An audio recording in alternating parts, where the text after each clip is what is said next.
Today, due to popular demand, we're going to be taking a look at the comedy special Jew by Ari Shaffir. I thought it'd be interesting to give my perspective on his entire special, cause, you know, Jew. And I made it all in one video because I'm literally the best. Make sure to check out Ari's socials as well as donate to him because he posted this whole thing on YouTube for free. Also, I recorded the whole reaction at night, so I'm sorry for the bad lighting. I hope you guys enjoyed this reaction, and oh, I'm sorry I haven't uploaded in like 5 months. Here we go. All right, let's talk about the Bible. Okay. Yeah, the original Bible, the Torah, not your shitty remake. Yeah, I'm not talking about your all-girls Ghostbusters version of the Bible. Talk about the OG shit. Yeah, I was raised Orthodox Jewish. I don't know if you know what that is. That's a Frisbee Jew, you know, that kind. Second highest level of Jew. One step down from Hasidic Jew, or as I call them, Mortal Kombat Jews. Yeah, whenever you see one, just go, finish him. And they'll have no idea what you're talking about. It's great. Technically, I'm a Hasidic Jew, so. Okay, yo, he's got the crazy bald spot on his head, which I actually also have. My yarmulke just covers it. The ones with the, you know, the sideburns, the long, okay, the curly fries, as my black friend calls it. Yeah, my friend Miss Pat, she came to visit me in New York. She'd never seen one. There's very few Hasidic Jews in the black ghetto of Atlanta. She saw her first when we were talking, she just goes like, she was like, Ori. She didn't say my name, but she's like, Ori, is that an Amish? And I'm like, no, I mean, yeah, more or less, yeah. It's pretty much the same shit. Yeah, no, I've been, whenever I went viral on TikTok and Instagram and things like that, people would always assume that I'm Amish because of, you know, the beard and the white shirt, and I guess we just look Amish, I don't know. She goes, why that man has curly fries? I'm like, those are not curly fries. She goes, what they do? And I'm like, first of all, the grammar on you people is on another planet. And by you people, I don't mean black people. I mean non-Jews. Great, nice. Yeah, Jews are racist, but we don't see skin color. We see IQ and income level. That's all it boils down to. Yeah, goys, that's all you guys are. You ever hear that word? Yep. Goy. It's Yiddish for non-Jew. Nation. Yiddish is like Jewish Ebonics. No, it's Jewish. It's not Jewish. It's Yiddish for nation. Like nations of the world, essentially, is where it stems from. Goy means non-Jew. And just so you know, when you hear it, you think it's fun and friendly when they're saying it to you. It's not. They're shitting on you to your face. Goy is a derogatory word. Probably my favorite derogatory word. Yeah, because most derogatory words, they single out one race or culture and make them feel bad. Not goy. Goy is the most inclusive of all the derogatory words. Do you know how pompous that is to have as your term for the other? That means to them it's 0.1% of the world. And then, ugh. The others. Various shades of goy. Yeah, dude, I was raised way religious. I went to Yeah, no, I mean, goy in, I guess, the Jewish world, it could be used in a demeaning way, and I mean, honestly, it pretty much is. Any word that means other is usually demeaning, but you'll see people online like people that don't like Jews, they'll make fun of Jews and say that you guys call us goys and shut up goy, but that's just Jews aren't really using it like that. I went to a seminary called the Yeshiva in Jerusalem for 2 years after high school. So you go to study if you want to become a rabbi. I'm a rabbi. Spoiler alert, it did not take. This could have been Anybody here raised religious of any kind? Yeah? What were you guys? Jewish, obviously. What? Jehovah's Witness. Hell yeah, dude. The fucking Harry Potter of Christianity. I love it. Who else? What do you got? Baptist, what? Wesleyan. Wesleyan? That's a new one, dude. I've honestly never heard of that one. Is that some kind of Christ? Okay. You fucking Christians are hilarious with your separations. Every other religion is just one thing. Just Muslim, Jewish, Buddhist, and there's fucking 31 flavors of Jesus. Lutheran and Baptist and Southern Baptist, which is just like Baptist, but with slavery, I think. I mean, yeah, I guess in Judaism, it's overall, I mean, we overall fundamentally believe, like, you know, in one thing, and God, and, you know, that the Messiah is going to come and things like that. You know, you'll have many different sects, like Orthodox and conservative, and then you'll have, like, Hasidic and, you know, non-Hasidic Jews. But overall, we fundamentally believe the same things. We just do it in, you know, slightly different ways. So funny. And Catholics think they're the best ones, too. Yeah, they do. They look down on the other ones. From an outside perspective, Catholics think they're way better than the rest of the Christians. And I'm like, based on what? Besides most child rapes per year, like what else is quantifiable? It's weird though. Ask a devout Catholic, like an older devout Catholic, ask if they're Protestant, they'll get mad at you. They're like, we're nothing like Protestants. You're like, nothing? What's the difference? And they'll hit you with something crazy. They're like, well, we believe Jesus carried the cross way up top. Yeah, and they think he kind of dragged it a little bit. So, Damn. it's basically a different religion. Crazy Christians with stupid separations. You guys still religious now? No. Okay, that's good. If you are religious, that's totally fine. It is totally fine. There is a solid chance you're going to hate the next 68 minutes of your life. Oh, boy. Nah, it's going to be good. It's going to be good. Those of you raised religious of any kind, do you ever think about what they taught you when you were little, now that you're a grown-up? Guys, it's all darker than you remember it. It really is. I mean, let's start at the beginning. It's the only way to do this. Adam and Eve. You guys know that story? Okay. If you don't know that story, this is all going to go over your head tonight. Here's what happened. In 6 days, God created the world. On the 7th day, he rested. You guys remember this one. Yeah. And then later, God went to Adam and was like, Adam, how do you like it here? How do you like the Garden of Eden? And Adam was like, oh, dude, I love it. It's awesome. Plenty of sunshine, tons of animals to fuck. This place is sweet.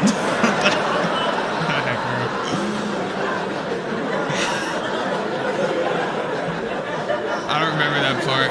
And God was like, wait, bro, are you fucking all the animals? And Adam was like, not all yet. You made a lot of animals.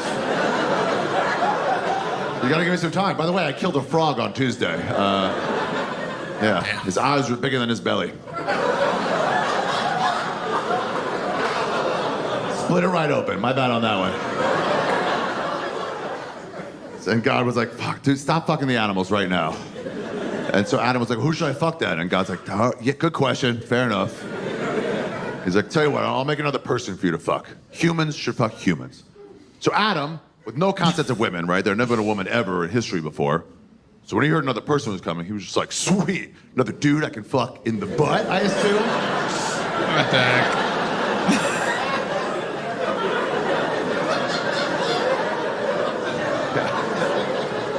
And God was like, no, you assume wrong. It'll be like a dude, but it'll have like a front butt. And you can fuck the front butt. Adam loved that idea. He was like, sweet, I can fuck the front butt and the back butt. God's like, no fucking back butt. I will never change my mind on that. Oh, it's true. He didn't. He never did. Yeah. Adam's like, why not? He's like, that's where shit comes out. I don't want you fucking where shit comes out. I think it's disgusting. You can fuck where piss and blood sometimes comes out, but not shit. Uh-huh. Oh, I made Adam so angry. He's like, why would you make shit come out of such a good fuckhole?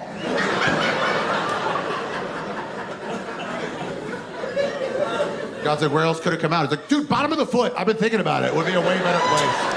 Shake it out really easily. Wiping is a breeze. Every puddle's a bidet. It should be bottom of the foot, dude.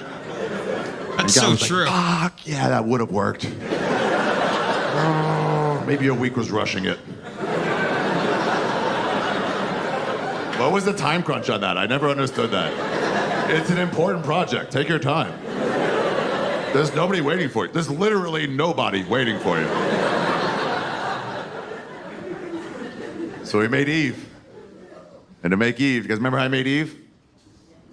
The rib, yeah. The you guys rib, remember that. exactly. Yeah. Yeah, I told Adam I gotta crack off one of your ribs. And I'm sure Adam was like, why is that the new process for making things? Is from scratch no longer available? Did you lose powers, dude? If you're tired, you can take a nap. That zebra's been eyeballing me pretty hard. I got time. Yeah, you can get it. Come get it, black and white. But he goes, no, I got to crack up a rib. So he cracks open Adam's ribs. Fuck, whatever. Abracadabra, he makes Eve out of that rib.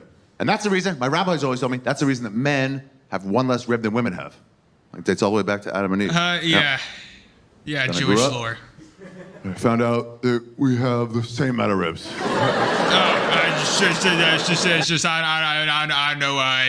I don't know what he's talking about. This is some propaganda.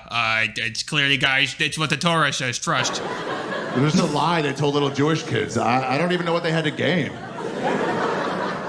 Do you know how embarrassing it is to find out you were wrong about that at 41 years old? People are like, why would you think it's been a different amount of ribs? I'm like, I don't know. When I was 9, some guy with beard dandruff told me. Okay, I shampoo my beard, bro. So after Adam and Eve and Moses and Noah, a few other, Bible stories that Jews and Christians kind of share, at that point, we kind of split off. Well, no, we stayed right where we were. You split off. You guys wrote an unauthorized sequel. Extended cut. In fan fiction. That just, you added a superhero out of nowhere. With all these miracles.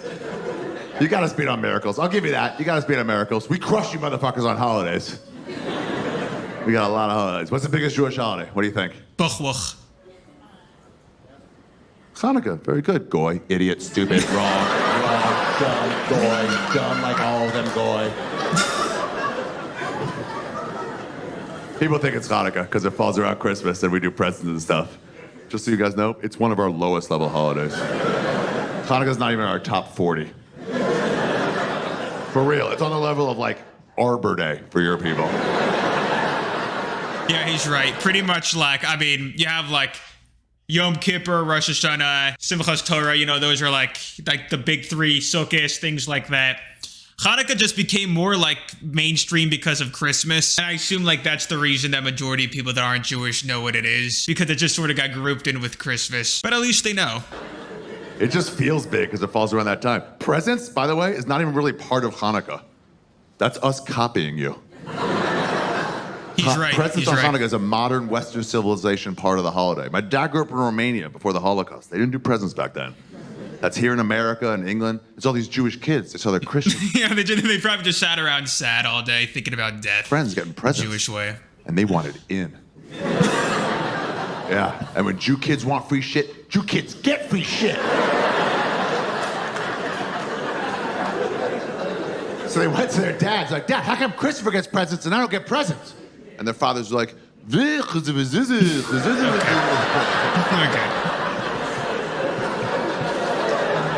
All right. More or less that. So now we do presents. By the way, I understood everything that he said. Days of presents. It's an 8-day holiday. Oh, some people think it's 8 times the presents you guys get. It's not. We have the same amount of parents you have. We got the same amount, but we just space them out over 8 days. He is right though. The whole thing that 8 days of presents it's the biggest BS ever. I got 1 present, or you'd get if you got 8 presents, you got 8 TD presents. You got a dreidel and a puzzle. You're getting shit like that every single day. Just take the one big present. I didn't get no console. I didn't get no PS5. Hell no.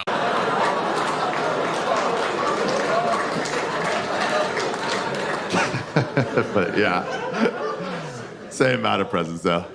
You're supposed to get 1 present a day for 8 days, and then if you have 9 or 10 presents, you just double up a day or 2.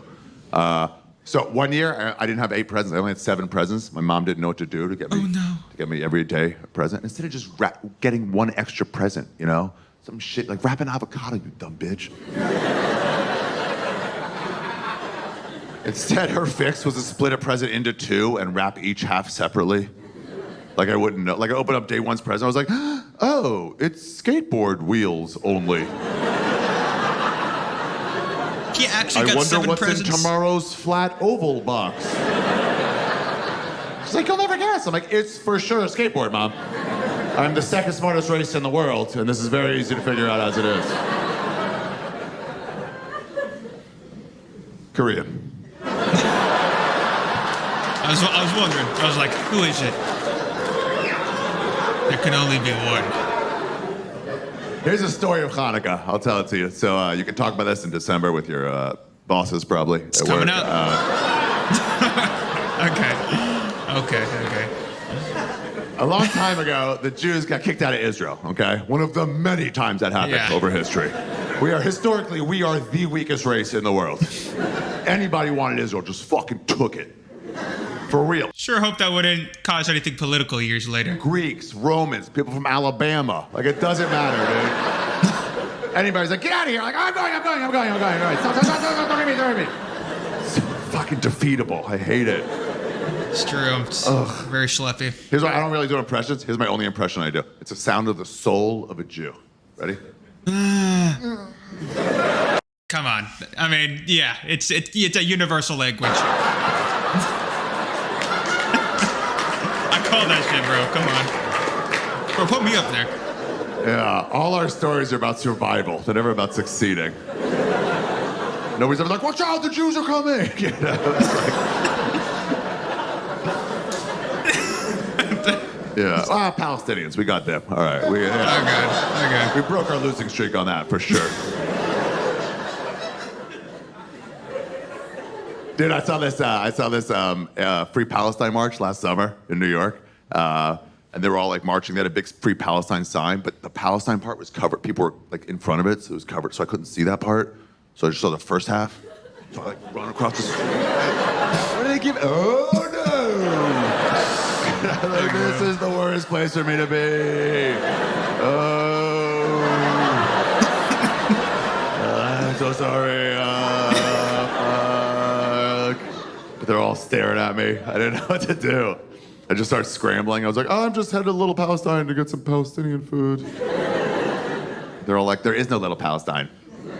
And if you ask Jews, there's also no Big Palestine.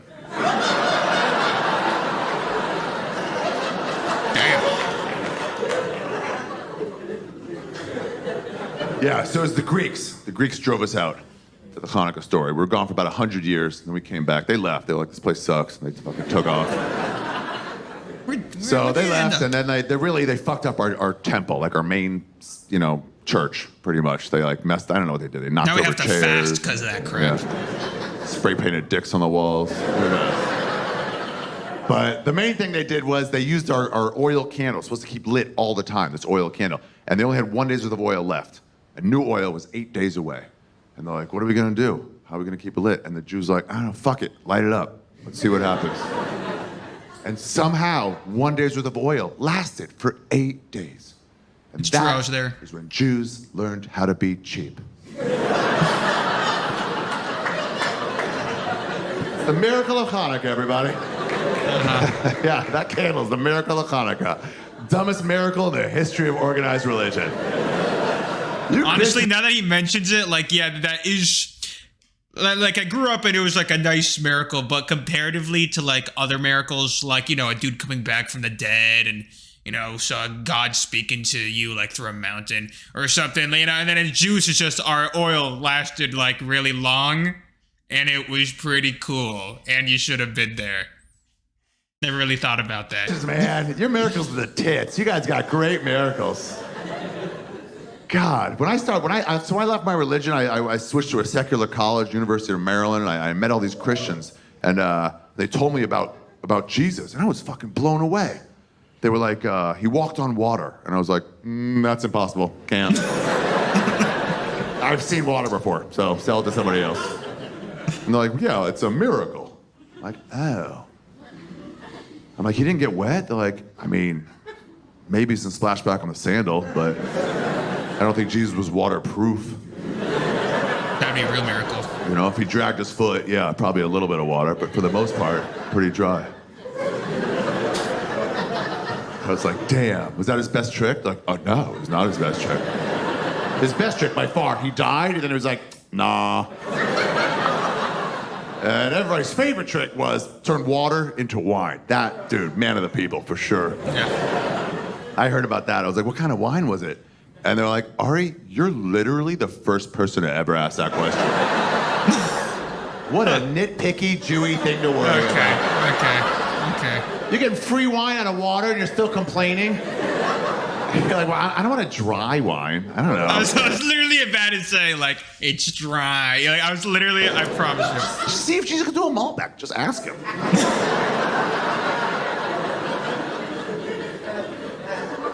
But then they're like, what about you, Ari? What's the Jews' big miracle for the holidays? I'm like, oh, okay, well. Oil. We had this candle. Yeah. And it lasted hella long. Yeah, our miracles are more like you had to be there miracles. Yeah. People came into the synagogue and 2 days later, it's like, is that fucking candle still going?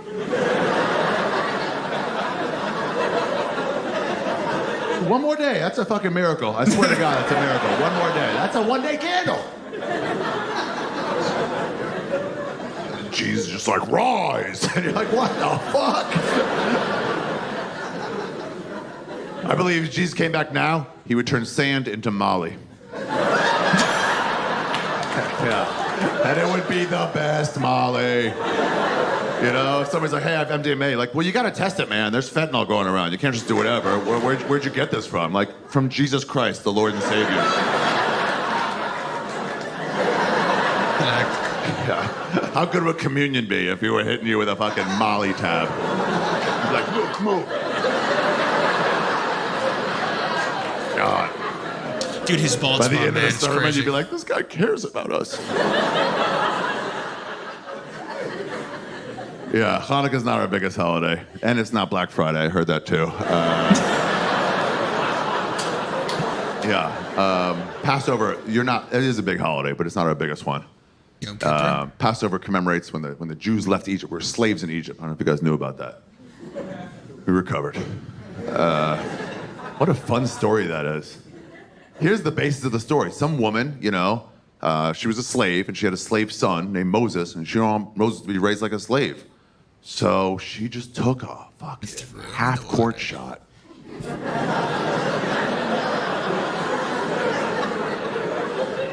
She was like, I don't know, I'm gonna think outside the box here. How about we just chuck it in a river? We'll put it in a little basket. And we'll throw it into the crocodile-infested Nile River and hope for the best. And I never really thought about that. That's like total neglect. And she swished it. Baby did not get eaten by crocodiles or tip over. It went right to the Pharaoh's daughter. The Pharaoh's daughter, the king's daughter, was like, really good basket. Chicks are around babies. She's like, I love a baby. Oh, I want a baby. So she raised it like it was her own.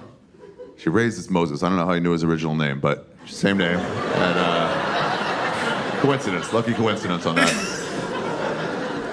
That's true. That's a good 19, point. 20 years old, went to his grandfather, the Pharaoh, the king, and he was like, hey, motherfucker, I got news for you. I'm not your grandson. And the Pharaoh was like, yeah, my daughter was never pregnant. We know she didn't ever do that.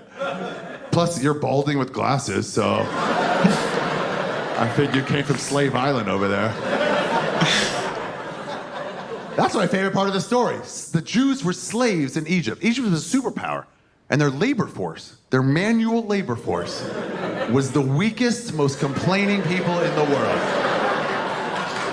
I mean, there's nobody softer than Jews. I think the pyramid's supposed to be houses, and the Jews are like, it's too hot, just pile it up.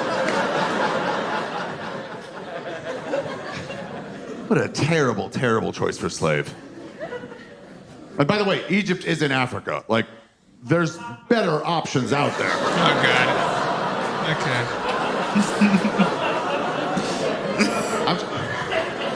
I'm just saying, who do you want picking up stones for you? Dikembe Mutombo or Gilbert Gottfried?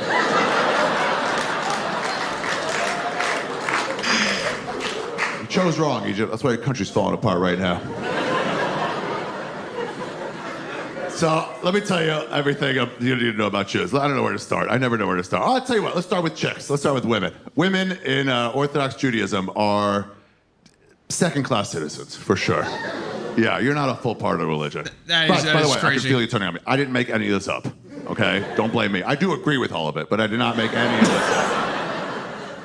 It's better than a lot of religions. Like, you can't beat your wife in Judaism, but if you do beat your wife, they'll be like, don't do that. You're just don't feed not my really wife. a full part I of the don't have a religion. Like if wife. this is a synagogue, it'd be all the men down here, and the women would be up there behind a fence, like in the balcony, looking at us participating. They're like, what are you guys doing back there? We're like, shut up. Okay, there's certain synagogues are like that where like, yeah, where there's essentially this has to be a separation between the men and the woman, so that they don't get distracted during prayer. And I guess some synagogues have it built where there's like a balcony that the women are on and like all the dudes are like on the bottom. But I mean, some are just split right in the middle. It really just depends on the synagogue. We'll talk to you later.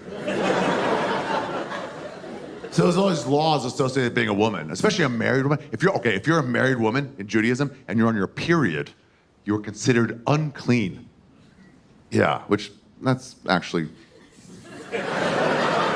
Yeah, I mean, I have a problem with that spiritually, but physically, that's actually a very nice way of describing what's actually happening.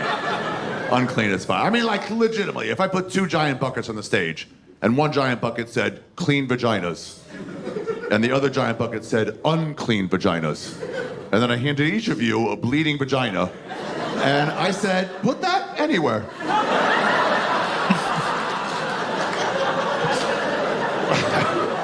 Which bucket do we all know would be overflowing with vaginas?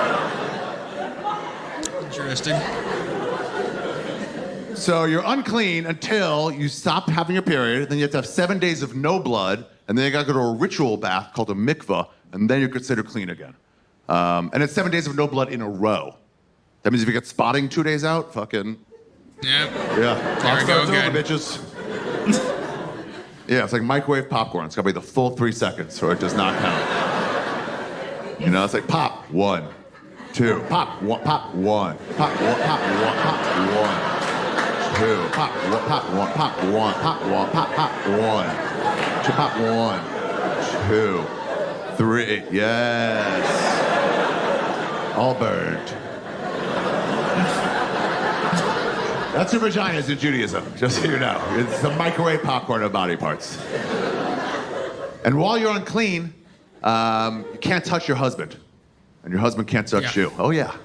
Oh, You can't even sleep next to each other. Yep. You gotta go Separate sleep in the beds. corner. Like the bleeding whore that you are. Okay, no, it's separate beds. It's every month with you.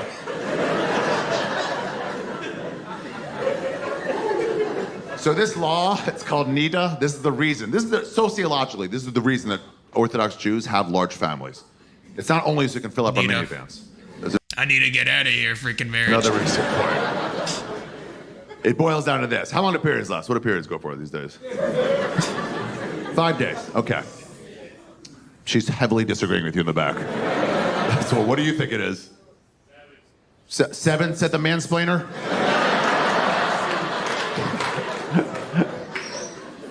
All right, let's split the difference. 5 to 7. That's why I thought that was gonna be a woman saying the answer to that, but 7, I know. 5 to 7 days, I believe she said. Plus 7 days of no blood. That's 12 to 14 days, okay? Plus another day or two to go to the ritual bath, to go to the mikveh. They're not like 24-hour fitness. You know, they're only in certain spots. So now we're talking about right around 13 to 15 days after you start your period is the first time you're allowed to touch your husband. It's also when you are the most fertile in your cycle. Your ovaries are right at the bottom of your pussy. And you haven't touched your husband in 2 weeks, and he hasn't touched you. You're both super horny, and right then, God's like, go. I mean, there's no chance, dude. There's no chance. Imagine the husband's home washing dishes, cum's coming out of his ears. Fucking hate this religion so much. Should've been a Buddhist. Buddhists fuck all the time. All the kids like, Daddy, you need to shut the fuck up. Daddy's not in the mood right now. God, I fucking hate this shit. You can beat your kids in Judaism, just so you know. That is allowed. You can't beat your wife, but you can beat your children. I mean, I wouldn't. Yeah, I mean, I guess it doesn't. I guess it doesn't like fully oppose. There are definitely instances where it says that like if you hit your kid for doing something bad, it's like out of love because you want them to not do it again. Which obviously is a very based and nowadays more of a controversial opinion. Yeah, I wouldn't do that personally. But yeah, he's not making that up. And right then, the woman walks through the door, the guy's all cranky, just fucking pent up. He's just like, where have you been? And she's like, ritual bath. And he's like, oh yeah? Why don't you go get that sheet with the hole in it? Okay.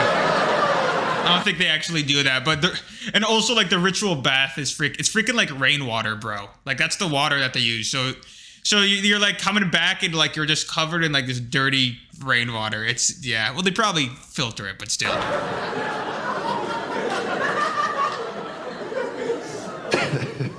There's a rumor, just so you know, there's a rumor that Jews have sex through a hole in a sheet. And it's not true. But it's not true. So it comes from some racists made it up a long time ago. I'll tell you where it comes from. Jews have this like sort of prayer poncho thing called tzitzit. It goes under, it's like a t-shirt, but it's like made like a poncho. It's like on no sides, and it's got these white tassels. Sometimes you'll see that white tassels coming out of it at the bottom. They're called tzitzit. And the white tassels are for like, in times of trouble, we would tie razors to the end of that. Okay. It represents the 613 commandments.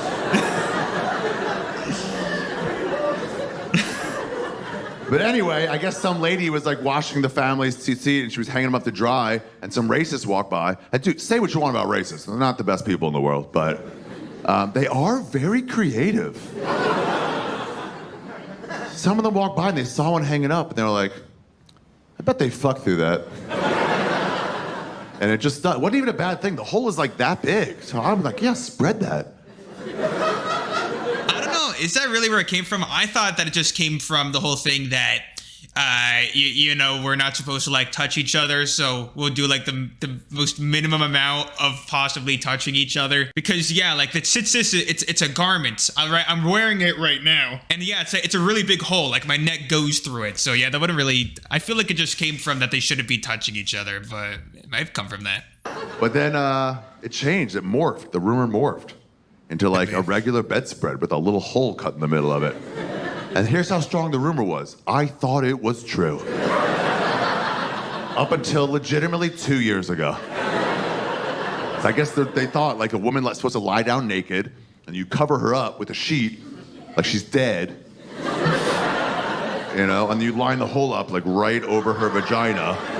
And then you gotta get in there, you know, and like through the hole. You guys remember the game Operation? Okay. Yeah, it's just like that. But instead of using tweezers, use that sweet D. And you just Yeah, I think actually, I don't know. It might be that way. It might be another way. It might be that the guy holds a sheet like over him. You know, just puts it over and just has his dick out of the hole. Like a walking glory hole. Oh, God. Just the dick. I'm like,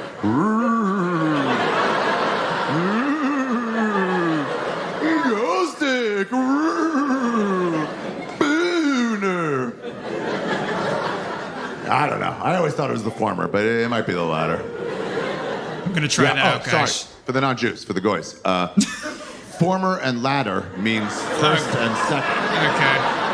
Jew-splaining, eh?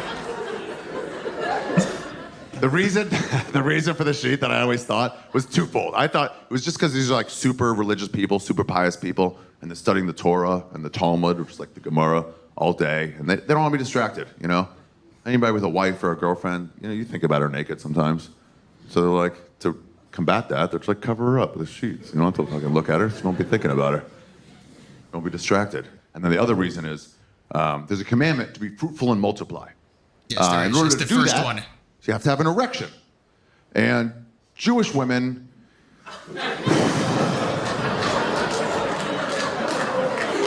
It's the best way to say this. It's not ugly. It's not ugly. That's not the word. That's not the word. It's not ugly. Here's the word I'm going to use. Inbred.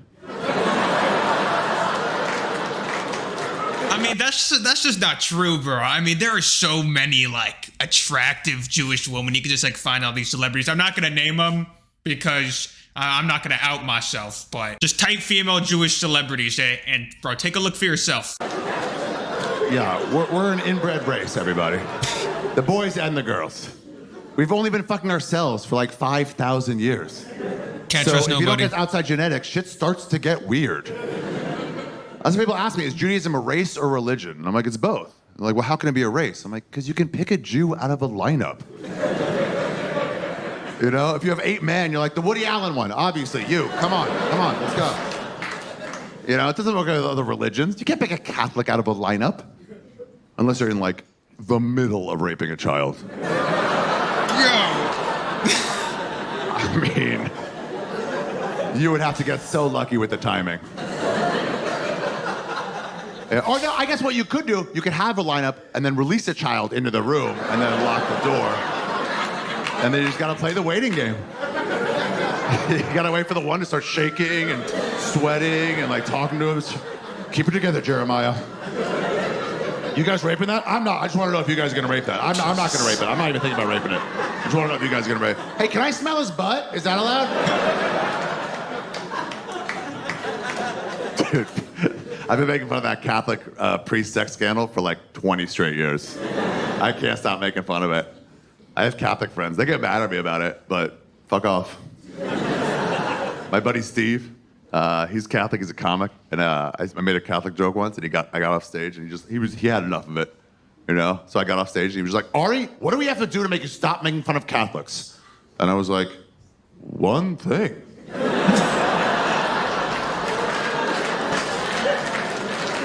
It's just that one thing. Are you guys not getting the message? Just stop raping children. Do you have a game plan in place to improve? Can I spitball with you a little? Can I suggest, I don't know, right or wrong, but start raping adults for a while. Okay. See how that works out. It's 50, 60 years, something like that. And then eventually, maybe no rapes at all. But I think we can all agree, you know you're fucking up as a group when raping adults is a step in the right direction. Yeah, the only problem is, now every time a Jew fucks up sexually, all my friends are like, well. Guess you guys aren't perfect either. Not good. Yeah, like fucking, what's his name? Jeffrey Epstein? That was a bad. Epstein is a Jewish name, if you don't know. If you didn't know before, now you know. If you don't know who Jeffrey Epstein is, he ran an underage sex trafficking ring. Yeah, had his own private island where he did it. Bill Clinton went there, but just to play golf, I think he said. It's just coincidence. There was no golf where Bill Clinton lived, so he went to Fuck Child Island and get a sweet 9 holes in. 9 holes. So, anyway, they're like, what about Jeffrey Epstein, Ari? He's a Jew. And I'm like, that's fair. That is fair. And I'll answer that from a Jewish perspective. Here's what Jeffrey Epstein goes to show you. It's that no matter what industry Jews choose to go into, we will rise to the top of that industry. Oh, my God. He's the #1 name in underage sex trafficking. Anyway, the point is, Jews have a look. That's my point. Everybody's got a look, you know? Even, continent to continent, people look way different in South America than they do in Africa, you know, Canada, they look different. It's like, whatever. Even country to country, people look different. Like, I've been on tour all over, like, Europe. People looked at, I was in Berlin, 4 days in Berlin. Hottest women in the world. I've been to Sweden and Brazil. I thought they used to be the hottest. It's German girls. They're fucking 10s, dude. Every one of them. And the dudes, too. Every dude there was like 6'5" and chiseled. I was just walking around Berlin for 4 days, staring at these same beautiful men and women. And for the first time in my life, I was like, yeah, I get it now.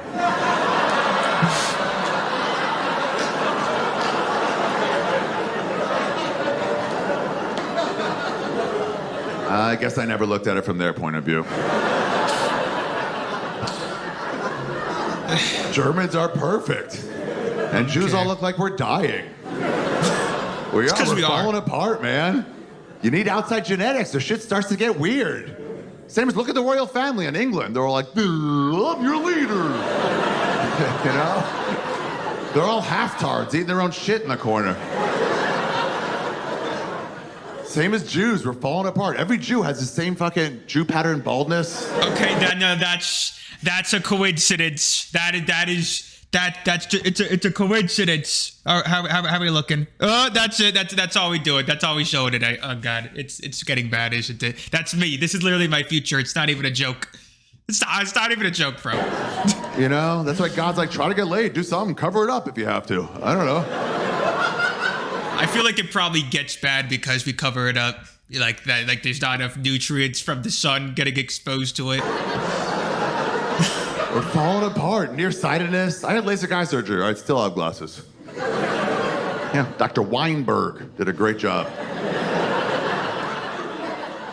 We're all neurotic. We're like Tay-Sachs disease. Falling apart. Feed a glass of whole milk to a Jew. Watch him rain diarrhea for 40 days and 40 nights. Okay, I could handle milk, first of all, kind of. But what's interesting what he says about Tay-Sachs is that Jews we have to get our blood taken so that we could see that if we're a carrier for Tay-Sachs, because unfortunately, like, it's common in the Jewish community, to be a carrier of it, and if two carriers have it, wouldn't be a good situation. So yeah, it's pretty much like mandatory. Well, I mean, heavily advised to get tested for that before you start getting ready to get married or even dating. Absolutely falling apart because we're inbred. It's kind of like, do you guys know what pugs are? The dog breed pug, the most inbred of all dog breeds. Have you ever seen a pug get excited and then struggle to breathe? Throw a ball to a pug 4 times in a row. Listen to the sound of him just going.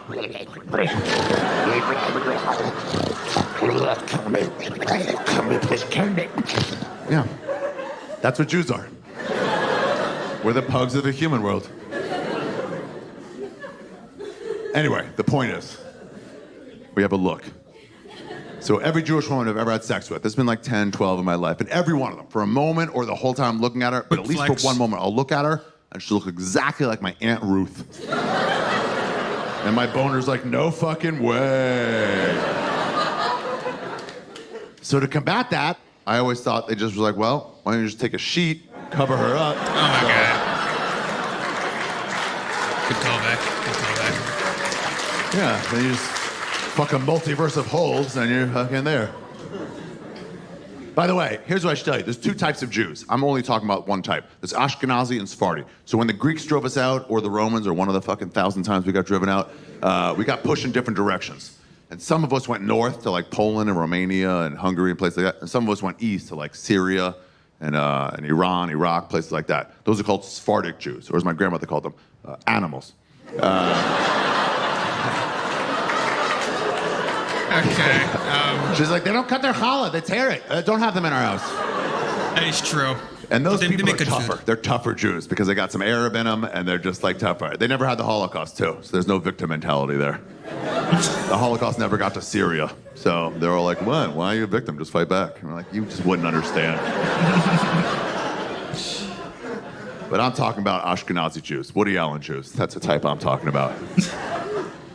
So let me tell you what we did in seminary, in yeshiva in Jerusalem. All we did was study the Torah and mostly the Talmud, the Gemara. I'll use those words interchangeably. It means the same thing.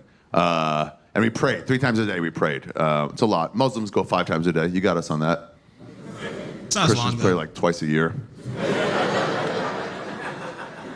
And the Talmud is really just a series of what ifs to help codify the law. So the Torah will say something like thou shalt not kill. Right, you get put to death if you kill. But the Talmud is like, what about self-defense? And you're like, yeah, good question, Talmud, good question. Yeah, no, the Talmud is essentially like it asks the in-between questions that stem from Torah, right? Like that was one example. Another example is like your beard. It says in the Torah not to cut the hair off the 5 corners of your face, right? That's where we get not shaving your beard. And okay, but what's considered cutting, right? Could you use a razor? Could you use an electric razor or a nair, right? Are those things considered cutting?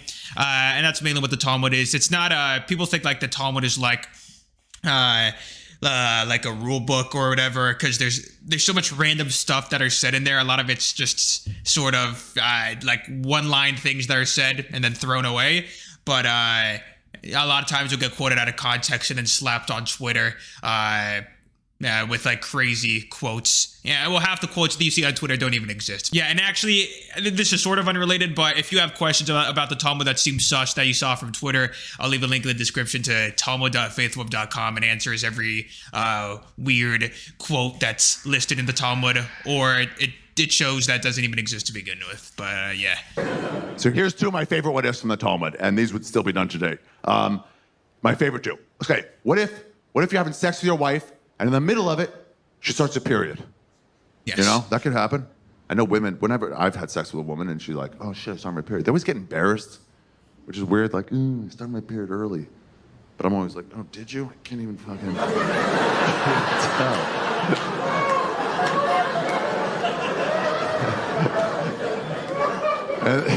That one dude crying in the back. And chicks always get embarrassed by it. They're like, sorry, but don't get embarrassed. At least from my perspective, I'm always like, I love it.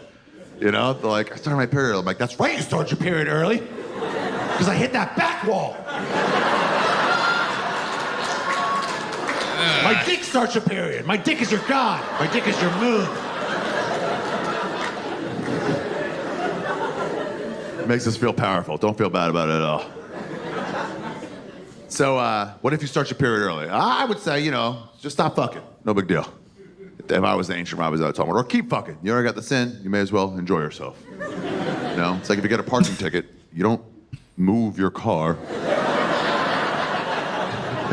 Park for free for the rest of the day. That's not what the rabbis of the Gemara say. They said, no, you're not doing anything wrong until you find out you started your period. And then, when you're inside her vagina, you can't pull out, because pulling out is a stroke. It's an enjoyable stroke. So where are you going to go? It's like, it becomes like a Chinese pussy trap, you know? Yo. So this is what they say to do. This is what they say. I think in Uridiah or Baba Kama, one of those, but you're fucking, right? And then she goes, I start my period. You're supposed to stop, look up, think of the glory and awe of God. Type shit. Until your manhood subsides. Makes sense. Yeah, you have to let your dick exit of natural causes. I'm gonna test this out next week. No, I'm kidding. I'm a virgin. Also, I never learned that part of the Talmud, and it's probably because actually when you're in high school or yeshiva and like you're learning the Talmud, like they won't let you learn the more sexual stuff like when you're like in high school. They'll wait till you're like older because you know, inappropriate, not mature, which to be honest probably is true. Like what do you actually, like if you're 16 learning the Talmud, like would you be mature enough to freaking hear what this guy has to say? Yeah, probably not. Oh, what a fun bonding moment for you and your wife. For her to feel you go soft inside of her. And how confusing from your dick's point of view, where you're just plugging away, you know, you're just like this. And then all of a sudden it just like stops.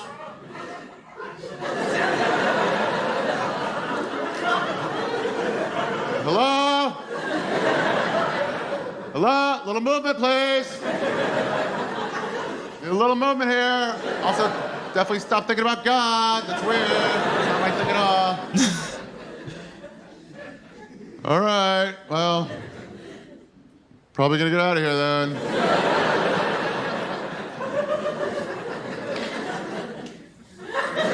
Okay.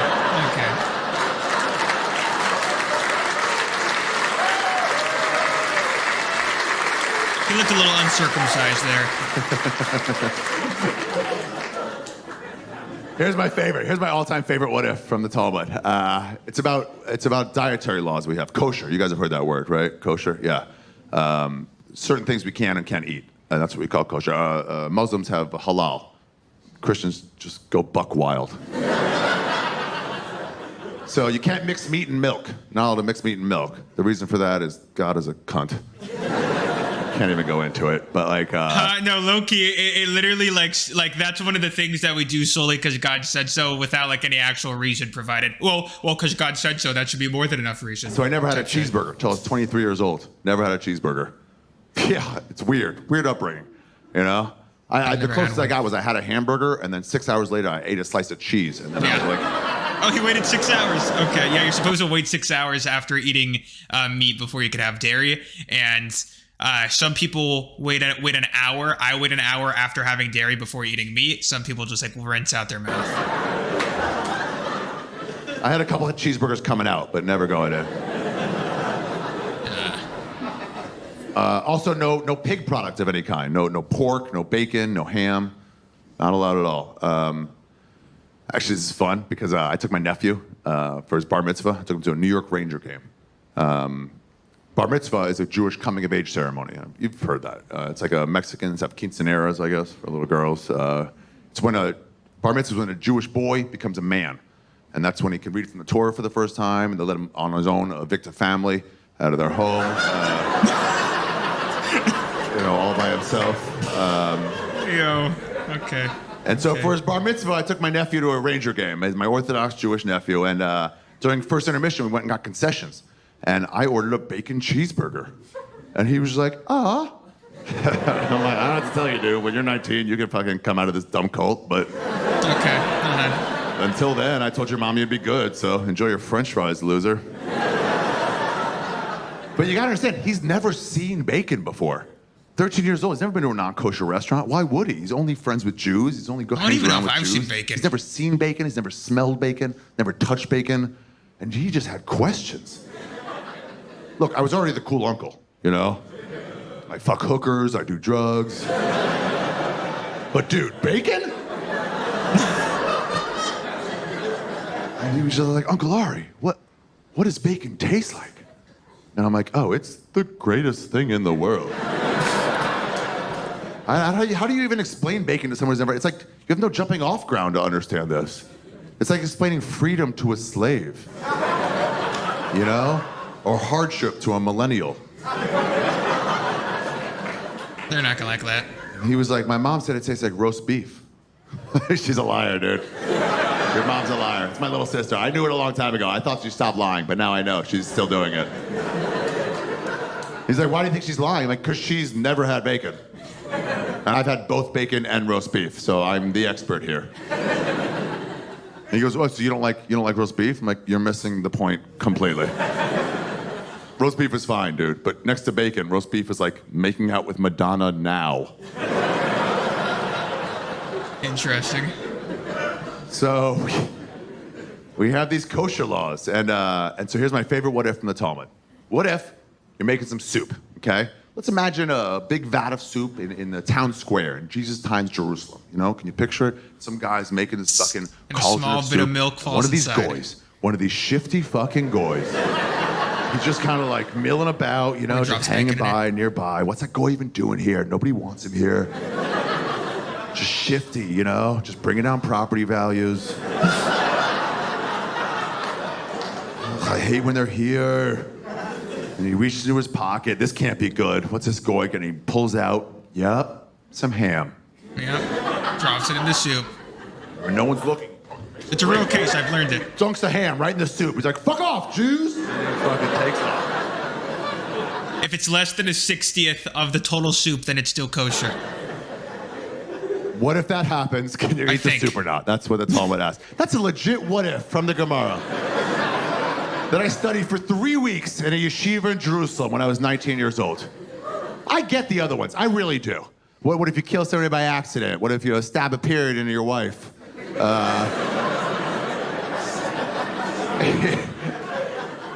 Sure. What if a rogue goy loses his goddamn marbles, breaks through your Jew security,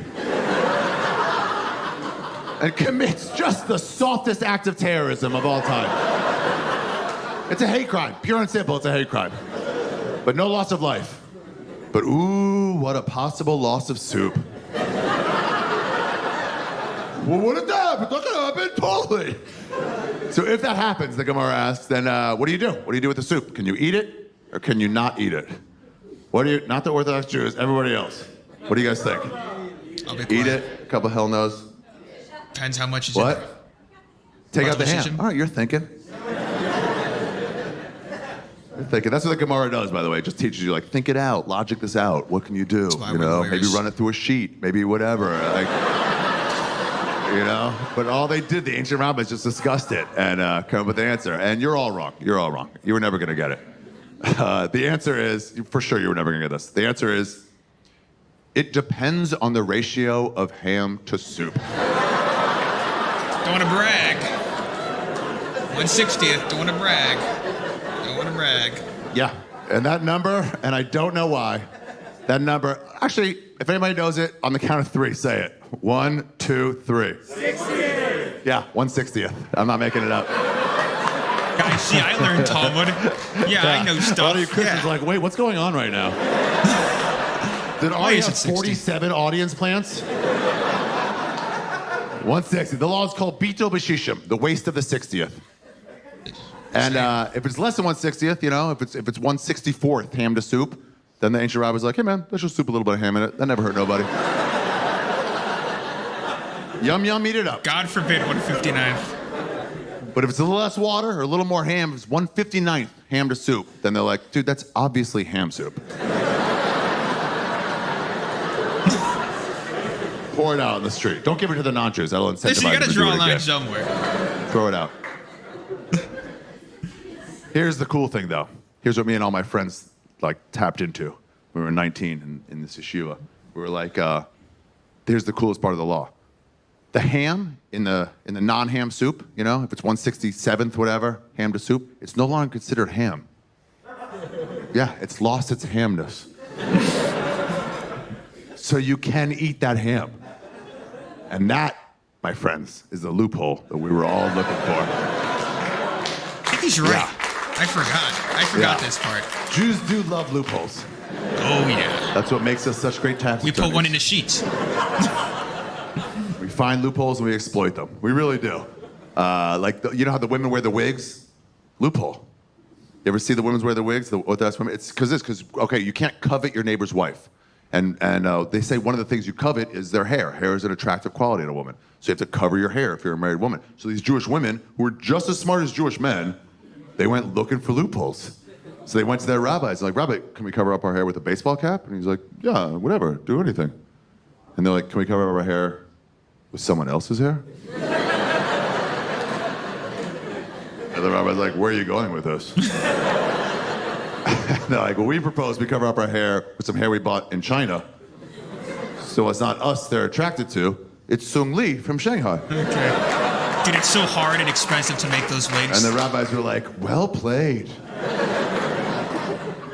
You can't use electricity on the Sabbath. That's one you're not allowed to do. If the light's on, it's on. If it's off, it's off. From Friday night sundown to Saturday sundown. All Shabbos long. You can't use electricity. However, you can get a goy to use it for you. Yeah, Shabbos goy, here we go. You can't ask outright, because that's cheating. But you can hint strongly at it. So maybe you have an Orthodox Jewish family in your building or your neighborhood, and maybe they talk to you for the first time ever. And you're like, this is odd. You're like, hey, neighbor, how you doing? I've lived next door for the last 25 years. I haven't said hi to you ever. Well, it turns out it's very hot out, and we left our air conditioning off. And you'd be like, okay, you should turn it on. I'm like, oh, I'm glad you brought that up.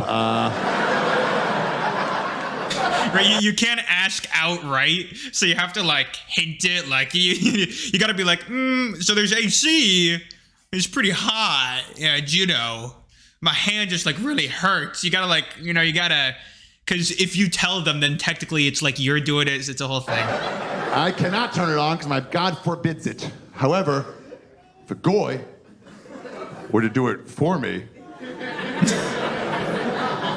why then? That's a bit it'd too be much. A nice, cool breeziness. It's gotta That be happens less on the obvious. Shabbos. What you should do is you should go over there and turn it on for them. Be nice about it, and then you'll be known as a Shabbos goy. What'd I say? And that is the highest level of goy. Yeah.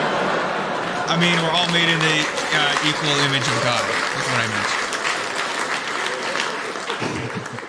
Yeah. In fact, actually, if you have next door neighbors who are Orthodox Jews, just go over there and be like, how's your light situation today?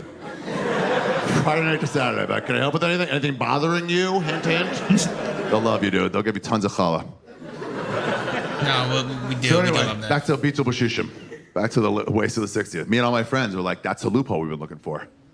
What if one of these goys comes to my mom's kitchen? You know, maybe the Amazon delivery guy. And he's like, hi, Mr. Shaffir, I need you to sign right there. It's right on the line, if you don't mind. Yeah, just sign. Yeah, just right there on the line, if you don't mind. Hey, what are you cooking back there? Oh, is it some soup, you fucking bitch? You know, makes a break for it, reaches into his pocket for his pocket ham. That honestly, we thought you guys had ham on you at all times. We didn't know any goys. We didn't want to know any goys. We just thought you guys were like, just in case some Jew soup appears, all gonna be ready. Fucking dunks it in the ham, fuck off Jews, and then takes off. Me and all my friends, same exact daydream. None of us were like, I'm gonna go fight that guy. Well, why? You'll lose. There's no reason. No, we all the same daydream. We're going for that measuring cup. And if it's less than 1/60th, we're eating ham soup tonight. Yeah, what did you guys dream about when you were 19? Same shit or like different shit?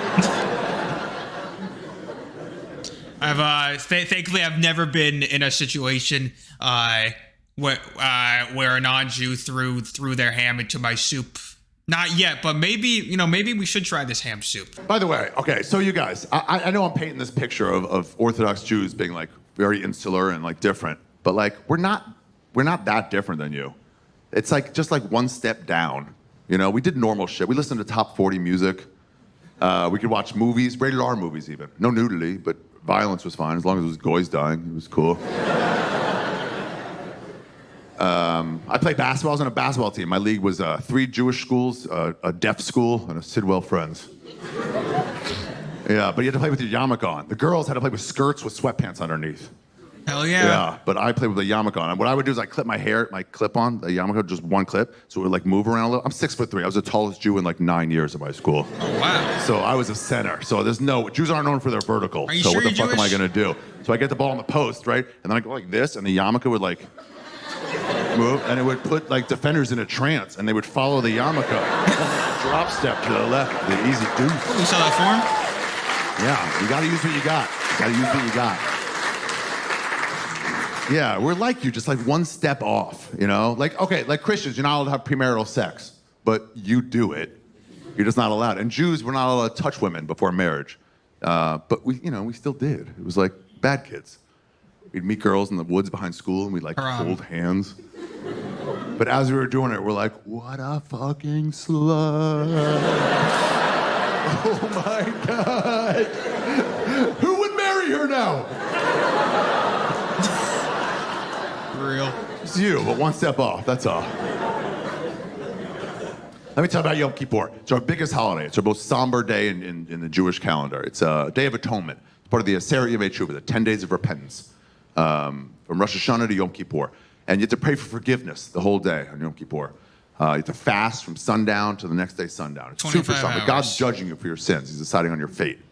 This is one of my earliest memories. This is me as probably a six-year-old, maybe, first grade. Guys, it's gonna get weird right here, just so you know. First grade, my dad, before Yom Kippur started, he was like, hey, come with me to the front lawn. We're gonna say this prayer called Kaparot. And he brought with him to say this. I already know where this is going. Yeah, we, okay.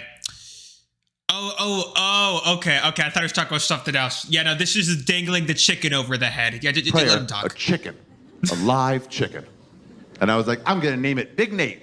Oh, God. Don't name the chicken. Yeah, my dad said, oh, we will not be naming this chicken. Yeah, and I should have said, Dad, what's this foreshadowing mean? Here's how Kaparot works. You say this prayer over and over again, and then symbolically, as you say it, your sins are supposed to kind of like wash off you a little bit. But they don't evaporate, the sins. They got to go somewhere. So this chicken, yeah, it's a sin chicken. And it eats sins. I know, I get it. It's very strange. We're not the only culture that does shit like that. There's other cultures with similar stuff. There's a tribe in the Amazon, Central South America. Every 3 years, villagers come together, they put their sins on a goat, and they fucking kick the goat off a cliff. Yeah. Catholics, you tell your sins to a rapist behind a counter. Catholics are just catching strays, dude. What the hell? He does whatever he wants with it. So let's not judge what's weirder or less weird. It's all pretty fucking out there. And Jews, we got a sin chicken. So 6 years old, first grade, we're saying Kaparot, we're saying this prayer over and over again. All my sins, my gossip. Every single Jew has the chicken PTSD when they're young. I got it, yeah. Eat it, sin chicken. I punched my sister. I stole a pencil. Eat it, sin chicken. You love it. Slurp it up. My dad's over there doing his Kaparot, and this chicken's just fucking gobbling. Fucking covering this bitch in sins, It's It's like a bukkake of regret all over this fucking slut's face. God, come on, just Bible talk, you guys. That's all we're doing here. Just regular Bible talk. We've done this before. And then we were done, and my dad was like, all right, symbolically, we're wiped clean of sin. I was like, oh, so cool. Can we go back inside? He goes, yeah, we can go back inside. But before we do, I mean, this chicken's got to pay for his crimes. What? Big Nate? What did Big Nate do? Shouldn't have named it. He goes, no, there's no one here by that name, first of all. I already told you that. And second of all, he knows what he did. He punched his sister. He stole that pencil. He gossiped.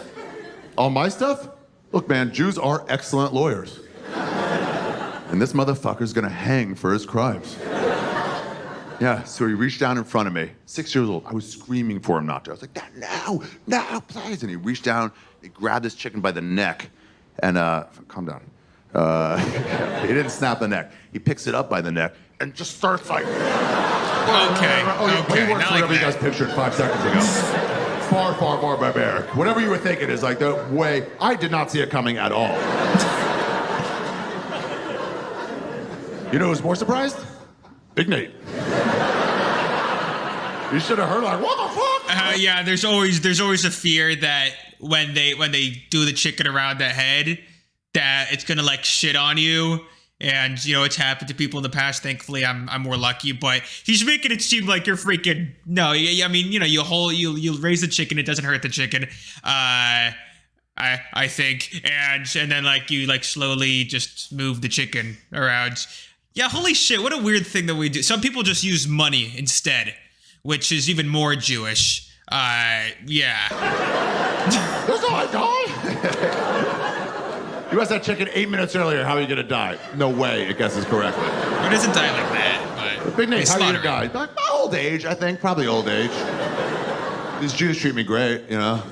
He's never gonna, I'm gonna die by swinging over a Hebrew's head in some Northern African voodoo ritual. And by the way, it was not only my family. It wasn't like we were the weird ones. If you drive down the streets the afternoon before Yom Kippur, down Teaneck, New Jersey, or Skokie, Illinois, or Kent Mill, Maryland, or wherever you guys keep your Johnny Cash Jews, you'll see dozens of them lassoing poultry in front of their horrified young sons. And daughters. Then he finished, and he threw it down right near my feet. Not dead, just hurt bad. Like not gonna recover bad. Okay, that's, you know, he was not doing it trying correctly. To get away. Like, okay, jeez, right. Just trying to get home to see her eggs one more time. My chicken wasn't like that. And then you can't eat the chicken afterwards. No, not have the chickens. Because it's got all our sins on it, so you can't eat it. So, you know what we do with it? You're for sure not going to like this, but we give it to poor people. We don't tell them about the sins. Yeah, we're like, here's some chicken. Eat it. No, it's chicken. Go ahead, eat it. Eat the chicken. Eat the chicken. It's good. Eat it. Eat the chicken. It's good. Eat the chicken. Sin chicken. Yeah, so here's the weird part.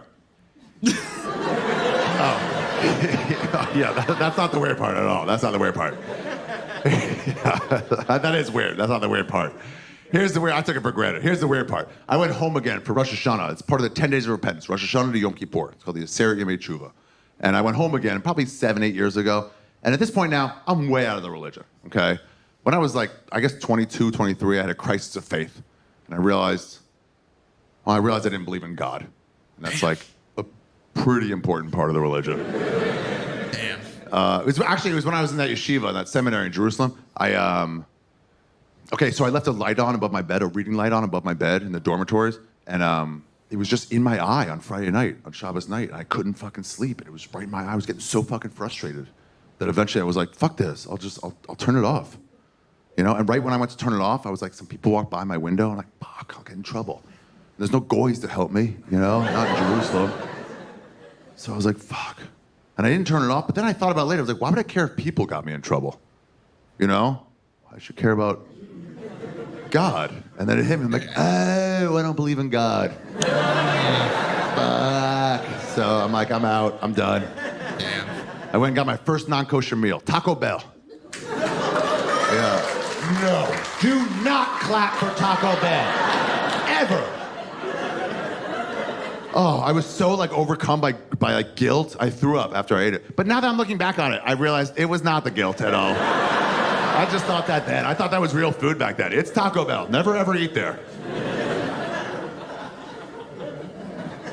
Noted. So I left. I had to leave. I had to tell my Orthodox Jewish Holocaust survivor father that I was out. Yeah, he wasn't stoked. I get it from his perspective. You gotta understand. Like, he sent me to Hebrew school for 12 years at like $15,000 a year. You know, Jews don't love wasting money. I don't know if you've heard about us. And then yeshiva, seminary in Jerusalem at like 30 grand a year for 2 more years. And then when I got out, I was like, Dad, I need to talk to you about something important. And he's like, you want to become a rabbi, don't you? And I'm like, oh, quite the opposite. I want to tell dick jokes to drunk people all over America.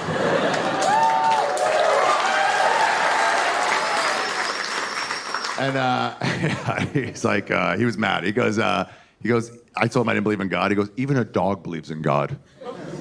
You're lower than a dog. Which did hurt until I looked it up. I'm like, what research are you quoting on that?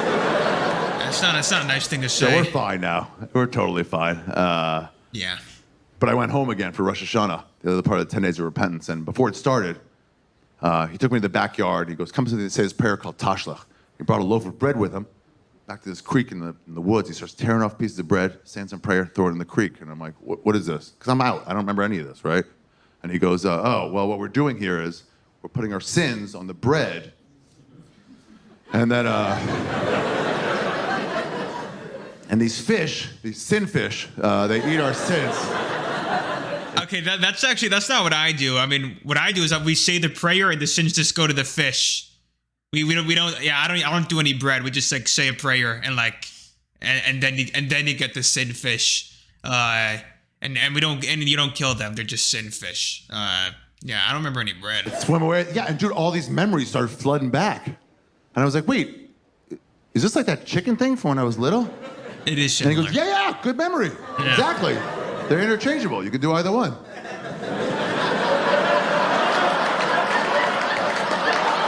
Okay, he did it for the punchline probably, but they're separate things at separate time periods. One is like during Rosh Hashanah, and the other one is like before Yom Kippur. So yeah, they're different. They're both sin animal things, but they're different times. Yeah, they're different things, different prayers. You had the option? When I was 6 years old, you could have fed goldfish with me? And instead, you killed me, Lee! He was like, in hindsight, it was not the best idea. Really, I'm surprised he didn't mention like using money. That would be such a good bit. Also, yeah, I don't know. Yeah, but getting out of the religion, man, I thought I'd missed a sense of community and stuff, but no, I got my first blowjob, and I'm like, oh, hell yes. I loved it. I experienced new things. Every Saturday morning, I'm fucking flicking on and off lights. I'm like, you know. In college, like, do you have OCD? I'm like, making up for lost time.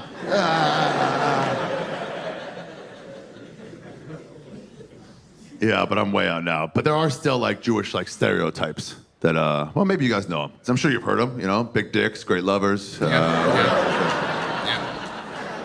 What have you guys heard? Go ahead, throw it out. Jewish stereotypes. What have you heard? Money. Big nose. Yeah. Cheap, sure. A lot of people said that one. Okay. Stinky. Terrible what? Terrible eyesight. Not bad. Moronic? Oh, neurotic. Okay, that I will allow. What? They like to haggle. Yeah, these are all correct. Afraid of cats. That's just one Jew you met. No.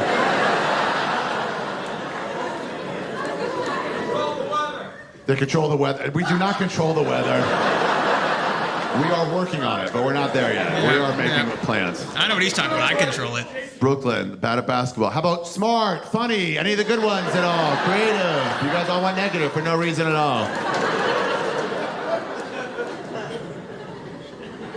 These are all true. Everything you've said is true.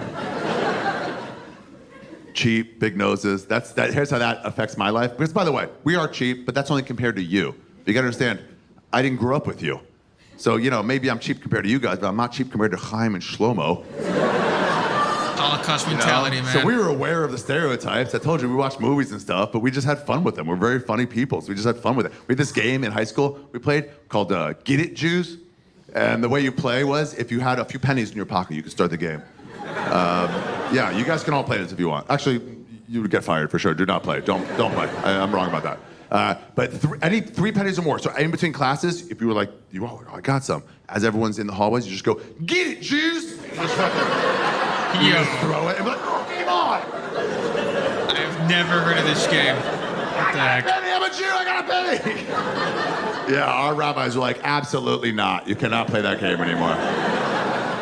Without me. Yeah, and now it comes out with a cheap with the big noses. Every time I'm at a party with my comedian friends and cocaine is going around, like as soon as it gets to me, all my friends are like, well, I guess we're all done with the cocaine now. The guy with the biggest nostrils who loves free shit the most just stepped up to the plate. Rose about to inhale the table. Come on, guys, cut me some slack.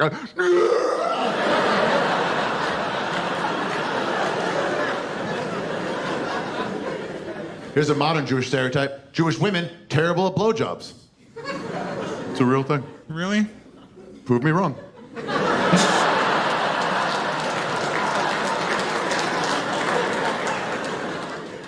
Pushy, Jews are pushy. That one I hate. That one's the one I see the most. And that's Sephardic and Ashkenazic Jews. We're both fucking pushy, dude. Doesn't excuse all the bad shit that's happened to us, you know? The Holocaust, that's pretty much it. But honestly, not much has gone wrong for Jews. But when it does go wrong, it goes like off the fucking rails. Actually, off the rails would have been a really good thing during the Holocaust. It would have saved a lot of lives.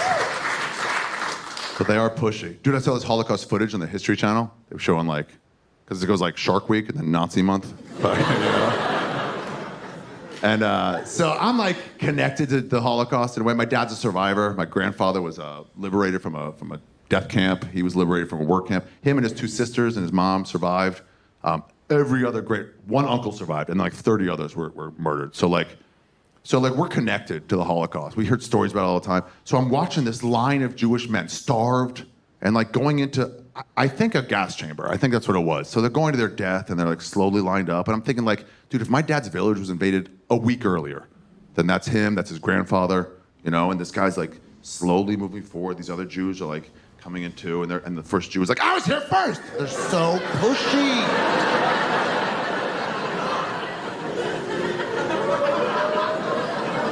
That was a risk. That was a risk. That was a risk. So, all right. By the way, you guys, I'm focusing on Judaism just because it's my religion. It's the one I know most about. You probably know most about that. But I'm just one religion in many religions, right? So what I'm hoping you guys do tonight and this whole week and month and shit is go home and examine your own crazy shit from your own religion. Because I just don't know all your crazy shit, but I know you have crazy shit. Everybody does. I just know very little. What's that one kind of Christian that fucking drowns those people? And you act like that's normal. Baptist. Yeah, guys, that's not chill. That's very strong. I saw it in a movie at 21 years old. It's a fucking religious leader in a wet t-shirt contest in a creek in Kentucky. And then he's standing there up to his and somebody rushes him and he's like, yeah, blah. It's got cheese in him. No, it's not even that. It's freaking like, yeah, whenever you see the videos of like of like the baby, you know, like the baby like getting like shoved in the water. I mean, I assume the baby's fine, you know, but yeah, it's but you know, that's an outside perspective, you know. We're throwing chickens around our heads, so yeah. Oh, it's got cheese in him. It's like Kill Bill where he's like, who's gonna come at me?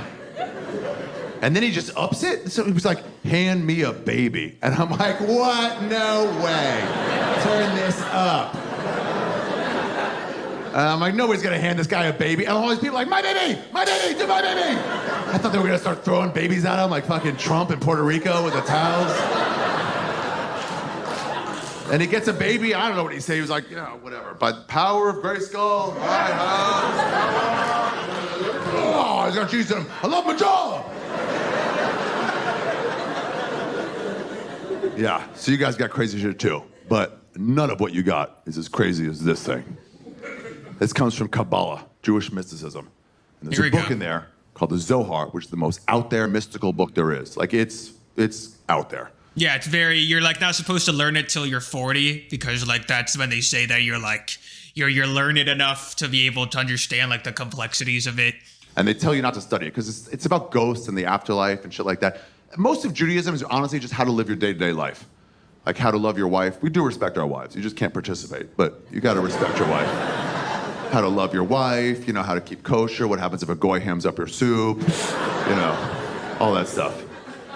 And the Zohar is like, why bother? And it drove men insane to study it. Like, so they say you're not supposed to study it until you're 35 and married. 35? But I saw it on a shelf in my yeshiva in Jerusalem. And I was, Jews are inquisitive. We're nosy on two fronts.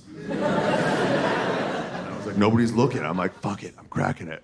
And I opened it up. I thought ghosts were gonna fucking fly out, like one of those Harry Potter books. It's just a book, it's just a book. So I read it, and I read one passage before they found me and stopped me, and it was it's about masturbation. Ooh. I got lucky. So you know how you're not supposed to masturbate in like every religion? There's not one religion. It's like, no, go for it. It feels awesome. Why wouldn't you do it? Of course masturbate. Look how long I made your arm.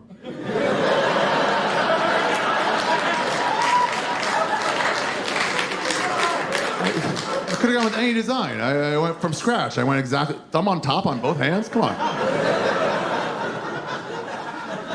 No, don't touch it. Every religion is like, don't touch it.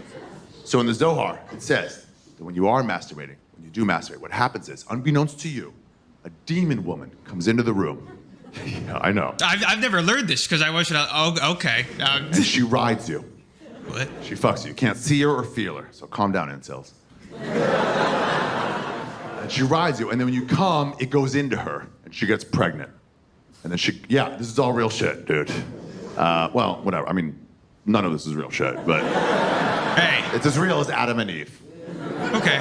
And she rides you, and she gets pregnant, and she goes off to this nether region. Like, it's not heaven or hell or earth. It's just like this in-between. It's kind of like Stranger Things, the Probably upside Chicago. down. And she goes and has her baby. And the next time you masturbate, she comes back, and she rides you again. Might be a month later, it's probably like 20 minutes later. Guys, how many babies And we every got? single time you masturbate, the same demon lady rides you. And every single time, Is it like the same one for everyone, or like each person gets like their own demon lady? gets pregnant. She might be Latina. Tough to say. They didn't really have that in the Old Testament, but signs point to that's what they were saying. That's what they're saying. And all through your teens, you're just whipping out these demon kids. Just kids. Through your 20s, kids. These demon kids you have. Oh, and it describes the kids, and they are fucked up. Yeah, not only because they grew up in a single-parent household. Yeah, that can mess with any child. It's worse than that. They're mutants. Describes them. They're half demon, half human. So they're all like deformed. They got like one short leg, one short arm, like 18 eyeballs going on their side. Oh, and they hate you. Damn. Yeah, because I guess somebody told them if you just waited and fucked a regular human, they could have been a regular boy or girl. You couldn't wait, could you, degenerate pieces of shit? You saw an inside-out sock on the floor, and you're like, I'm gonna make a little demon baby right now. Yeah, by the way, none of this applies to women. You guys can jill off all you want, scot-free. Yeah. Enjoy your first taste of female privilege. But for the men, what we're producing is these fucking demon babies going, I hate daddy. Somebody else like, what are you talking about, daddy? Like, yeah, I hate daddy. I hate him too. Blink. And then two more pop up because you couldn't sleep on a Monday. What is this? Daddy did it. I hate him. All through your 30s, kids. Your whole life just whipping out these demon babies. Till you're 90-something years old, and you're like, I think I'll masturbate one more time. I've been masturbating in 15 years. My Parkinson's will help me with this.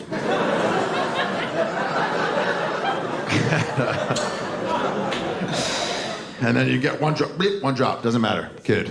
And then you die. Everybody dies, right? At some point you die. You wake up, it's the afterlife. And then you're like, is that the afterlife? I knew it. I knew there's an afterlife. Is that heaven? Can I get in? They're like, well, this is what they tell you. Like, you can come in, but before you do, you have to go meet your kids. Yeah, they make you meet them, and you'll be like, what kids? They don't have any kids. And they'll be like, You have so many kids. Oh, no. A whole army. My favorite part of the job. Dude, it says here in college you made 11 per week for 4.5 years. So, they point you to this house, the demon lady's house. And you go over there, and you knock on the door, and the demon lady opens the door, and you're like, hello? And she goes, oh, hello, mister.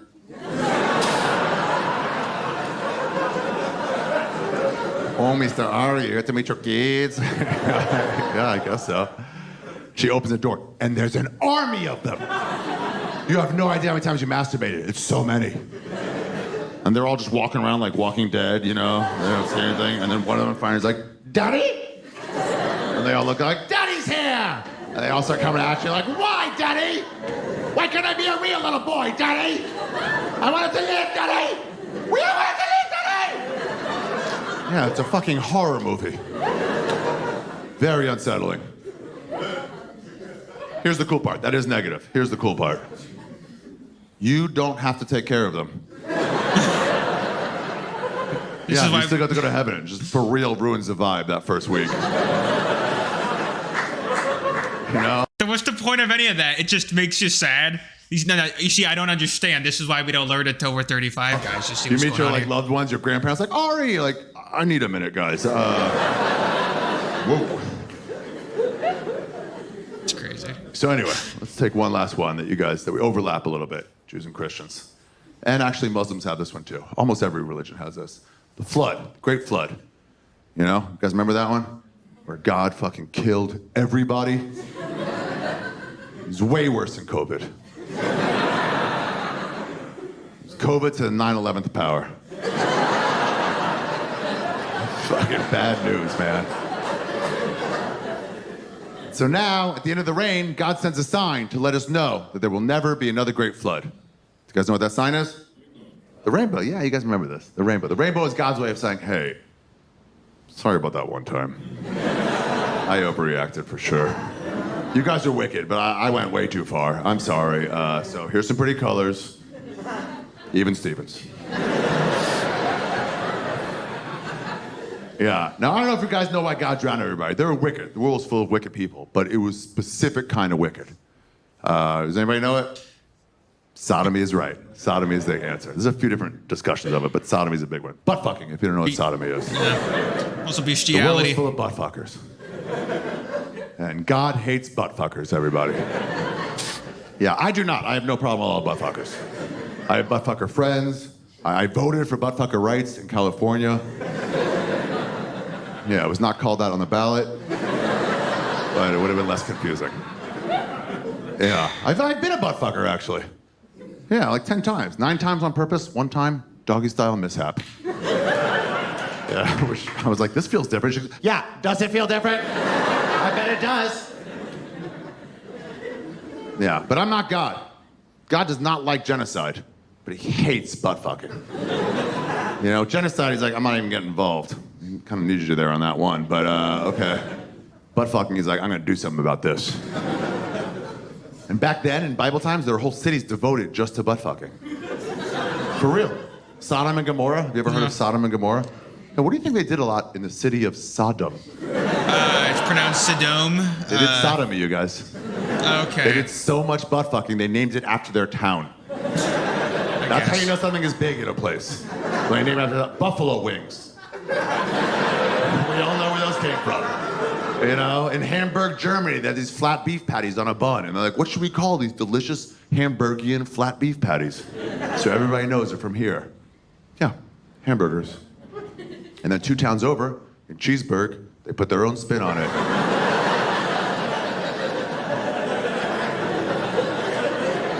Stupidest joke I've ever written in my life.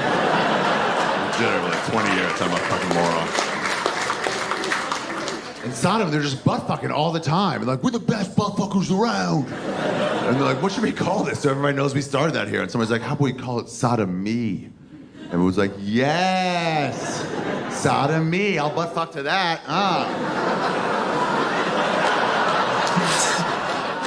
Guys, we're not butt fucking, we're sodomy. Oh, they excelled at butt fucking in Sodom. I don't know what they did in Gomorrah, but I guarantee you it was some dark shit. Yeah, the last thing you want is to get gomored. But here's the deal, the flood, the Great Flood, it's about 1,000 years before Sodom and Gomorrah. And back then, it wasn't one or two butt-fuck towns. They were all butt-fuck towns. And God hated it, man. It drove him crazy. He'd pace up and down his God house going, these fucking butt-fuckers. It's not what I want for the butt. The only fuck where piss and blood comes out. And then Mrs. God was like, come to bed. There's no Mrs. God, by the way. I did make that up. But if there was, she'd be like, just tell them how you feel. I'd be like, you're so smart, baby. Okay.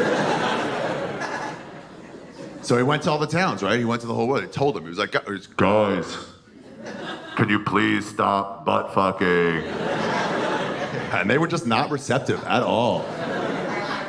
They were like, we'll never stop butt fucking.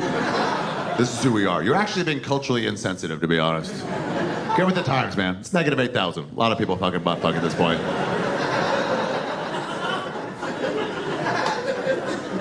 He's like, really? All of you butt fucked? Like, yeah, man, we all butt fuck. Get over it. Oh, actually, that's not true. That's not true. There's that one guy up on the hill. Old Noah. Old vaginal only Noah. That's what we call him. This fucking nerd. He never butt fucks. All he ever does is just raw dog in the puss. Ugh, disgusting. Disgusting. They ridiculed Noah. They made his life a living hell. They really were really mean to him. They made him register as a sex offender.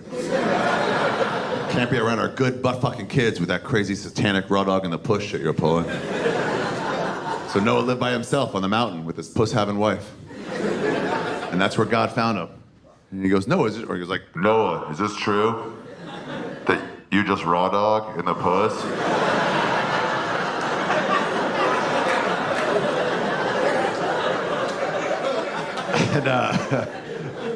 And Noah was like, by the way, guys, I hope you understand. I'm paraphrasing a lot of this. Yeah, a little bit. I don't want anybody thinking there's a word-for-word translation tonight. The facts are all there, but the lingo is updated, I would say considerably. Yeah. It was more like, what is that? Come here, my Lord. He'd be like, the Lord saith unto Noah, dost thou not tap the ass of thy... But Noah's like, dude, I like the vagina. And God's like, isn't the vagina great? He goes, yeah, you nailed it with the vagina. It's your best invention, by far. They hit it off, God and Noah, on the love of pussy, for real. That's all they talked about for like 2 weeks. You know that creepy guy in the bar that's like, I love pussy so much? You're like, dude, fucking stop, I don't know you. That's God and Noah, that was their whole relationship. They traded pussy stories and pussy secrets. At some point, God was like, hey, Noah, you ever tried a wet vagina? And Noah's like, dude, wet vaginas are my favorite kind of vaginas. It slips right in. You just gotta lick it a little bit. And God's like, borderline behavior. Maybe don't ask, don't tell on that. A lot of blasphemy going. And then this is my favorite part of the story. This didn't make sense to me as a kid when I first heard it. I guess God goes, well, Noah, on account of our experience, just raw dogging in the puss, you should be a zoologist.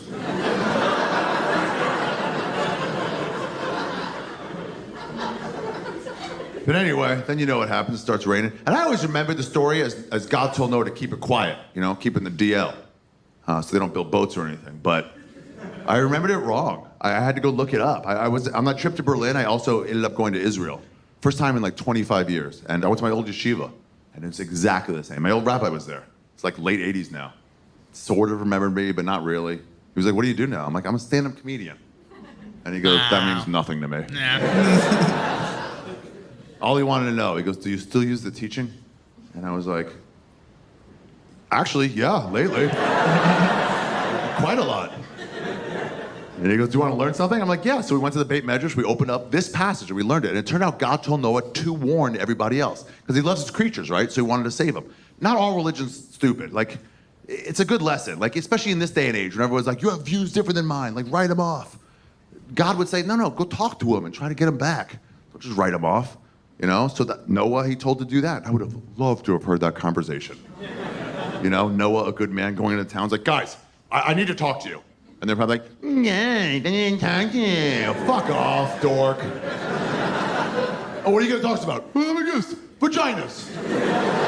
We're not interested. Sell it somewhere else, loser. And Noah was just like, why do you guys hate me so much? I'm like, cause your dick smells like pussy, faggot.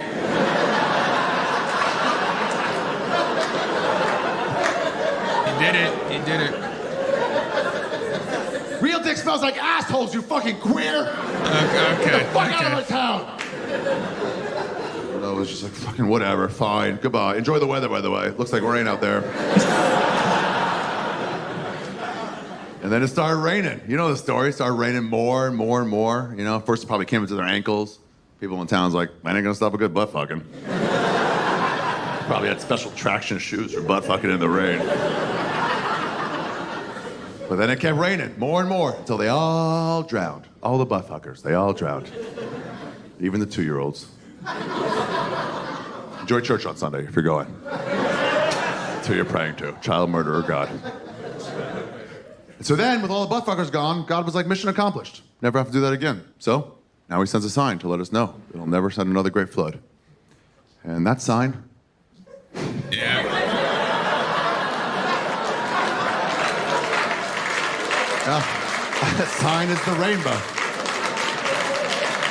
The rainbow, the So number ironic. one gay sign in the whole world. The rainbow's on every gay flag across the globe. Every gay bar, they all use the rainbow. I always thought it was just because of pretty colors. Nah, dude, nah. It's a message from the homosexual community right to God. And they're telling them, plain as day, they're letting them know, hey, dude, we told you a long time ago. And we'll tell you every time, we're never gonna stop butt fucking. Thank you very much, everybody. You guys are great. That was good. That was really good. That was actually really good. I really enjoyed that. Obviously, it was all jokes, and I don't take any of that personally. He had a very interesting relationship with Judaism, and I'm glad he was able to share his Jewish story through comedy and lighthearted jokes and some very borderline jokes, but it's all jokes, so it's chilling. It's a very good special. Go check out Ari Shaffir, and once again, he posted this on YouTube for free, so send donations to him in the description because it's amazing that he posted this whole special on YouTube. But yeah, let me know what else you want to see me react to, and I have a whole playlist here of other stuff I've reacted to in the past, so click that if you want to watch it, and smash like, subscribe, and goodbye.